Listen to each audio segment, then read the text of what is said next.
y a quelque chose qui me chiffonne. Vous voyez? Pourquoi? Pourquoi? Bienvenue dans les Pourquoi de Natacha. Vous vous êtes déjà demandé si chanter faux était une fatalité? Ben oui, pourquoi certains d'entre nous qui chantent comme des rossignols s'entendent comme des casseroles? Pourquoi, à l'inverse, ceux qui massacrent allègrement les chansons ne s'en rendent même pas compte? C'est une experte de la voix qui nous répond aujourd'hui. Bonjour Gabrielle Rivaud. Bonjour Natacha. Vous êtes rédactrice en chef, mais aussi et surtout coach en prise de parole, spécialisée sur la respiration et la voix, passionnée par l'improvisation vocale. Gabrielle, ça veut dire quoi chanter juste? Ça veut dire reproduire fidèlement une note ou une mélodie. Quand on improvise, chanter juste, c'est chanter dans le bon cadre de référence, en l'occurrence sur le bon mode.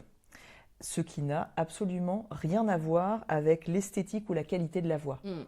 Alors, est-ce que chanter faux, c'est une condamnation à perpète? Heureusement que non. Mais c'est quand même un petit peu de travail. La clé, bien sûr, et on en parle souvent, c'est l'écoute. Parce que l'écoute, ça s'éduque. Un grand éducateur de l'écoute et de l'oreille, c'était Alfred Tomatis, qui a montré qu'on ne peut reproduire à la voix que ce qu'on entend.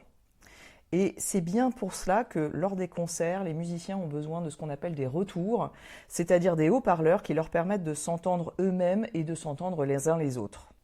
Le deuxième point, c'est qu'on peut également s'améliorer en réapprenant à mieux respirer. Et ce point-là, il est un peu moins intuitif que l'autre, car la voix et le souffle sont intimement liés.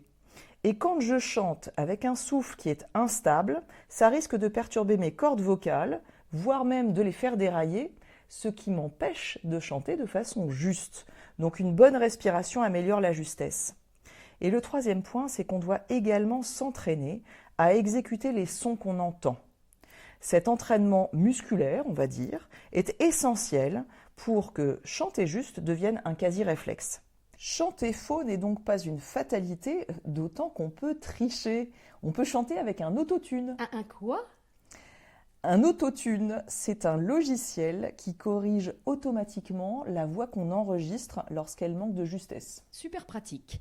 Vous avez déjà remarqué combien votre voix sonne différemment lorsque vous parlez et lorsque vous l'écoutez enregistré. Pourquoi, Gabrielle? Parce qu'on entend avec deux canaux différents. On peut entendre avec l'oreille interne et avec l'oreille externe. Quand on écoute notre propre voix, qu'elle soit parlée ou chantée, pour l'essentiel, c'est notre oreille interne en fait qui la capte. Elle capte la vibration de nos résonateurs, c'est-à-dire de nos fosses nasales, de notre oropharynx, de nos organes et même de notre squelette. Voilà, notre squelette aussi résonne. Et quand on écoute en revanche la voix de quelqu'un d'autre, c'est l'oreille externe qui s'exerce.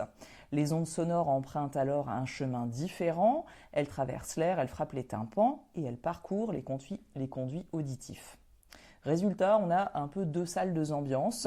C'est pourquoi quand on écoute sa voix enregistrée, on peut avoir la désagréable impression que c'est pas vraiment notre voix, qu'elle est un peu trop aiguë, un peu trop nasillarde, parce qu'en fait, notre oreille interne capte des résonances beaucoup plus graves que notre oreille externe n'entend pas.